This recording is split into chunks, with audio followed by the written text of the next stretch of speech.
Halo semuanya, perkenalkan nama saya Argus Pariko. Saya dari PPSI kelas 2B dengan NPM 211063100836. Di sini saya akan menceritakan sebuah dongeng, yaitu Timun Mas. Di sebuah desa terdapat seorang janda bernama Mbok Sirni yang ingin memiliki seorang anak. Harapannya, jika ia memiliki seorang anak, akan ada yang menemani hidupnya yang sepi dan sekaligus membantunya bekerja. Tuhan memang tidak serta-merta memberinya anak sesuai doanya. Namun, suatu hari datang seorang raksasa bertubuh besar, tinggi, yang berjanji akan memberi Mbok Sirni anak. Namun syaratnya, ketika anak tersebut berusia 17 tahun, maka anak tersebut harus diserahkan kembali untuk disantap raksasa. Mbok Sirni setuju dengan syarat tersebut tanpa berpikir panjang. Bagi Mbok Sirni, yang terpenting saat ini ia bisa memiliki anak. Raksasa kemudian memberikan biji mentimun kepada Mbok Sirni untuk ditanam dan dirawat. Setelah ditanam kurang lebih selama 2 minggu, mentimun tersebut tumbuh besar dan dari pohonnya terdapat sebuah mentimun yang paling menonjol. Mbok Sirni mengambil mentimun yang paling menonjol tersebut. Tanpa diduga, ternyata di dalamnya terdapat seorang bayi cantik yang kemudian bayi tersebut diberi nama Timun Mas oleh Mbok Sirni. Timun Mas dibesarkan dengan sangat baik oleh Mbok Sirni. Waktu pun berlalu, Timun Mas tumbuh menjadi seorang gadis yang cantik jelita. Suatu hari kemudian ia didatangi raksasa yang menagih janjinya. Namun saat masa itu tiba, Mbok Sirni merasa takut kehilangan Timun Mas. Mbok Sirni pun mengulur janjinya supaya raksasa datang ke Mbok Sirni 2 tahun lagi.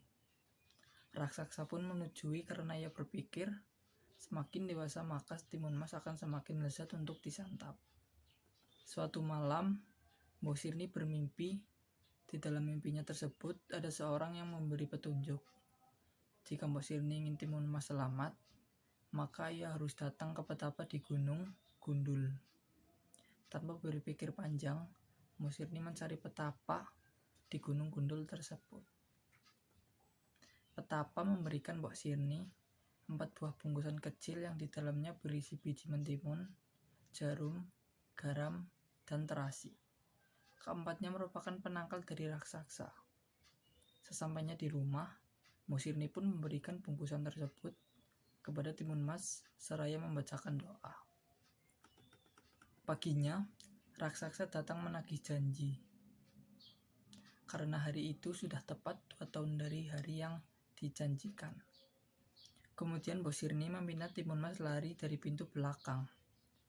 Melihat hal tersebut, raksasa berlari mengejar Timun Mas. Dalam pelariannya, Timun Mas teringat dengan keempat bungkusan yang ia simpan.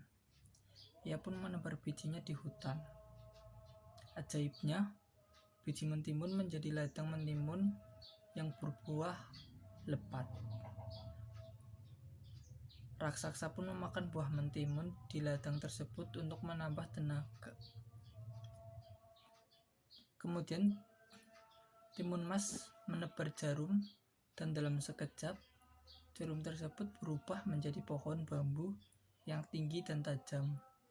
Pohon tersebut melukai kaki raksasa, namun terus berusaha mengejar Timun Mas, meski dengan kaki yang berdarah-darah.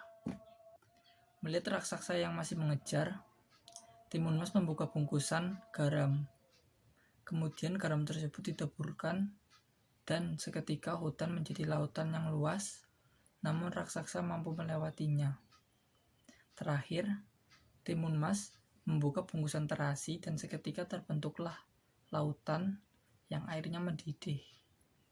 Akhirnya raksasa tidak mampu menyelamatkan diri dan ia harus meninggal dan tenggelam dalam lautan mendidih tersebut.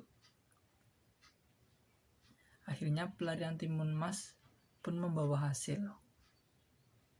Timun Mas tidak menjadi santapan raksasa dan bisa berkumpul kembali dengan Mbok Sirni. Mereka berdua hidup tenang selamanya. Pesan moral dari cerita rakyat Timun Mas, setiap manusia akan Tuhan uji dengan berbagai masalah, namun setiap masalah yang diberikan Tuhan pasti ada jalan keluarnya. Tidak ada masalah yang tidak akan menemukan jalan keluarnya.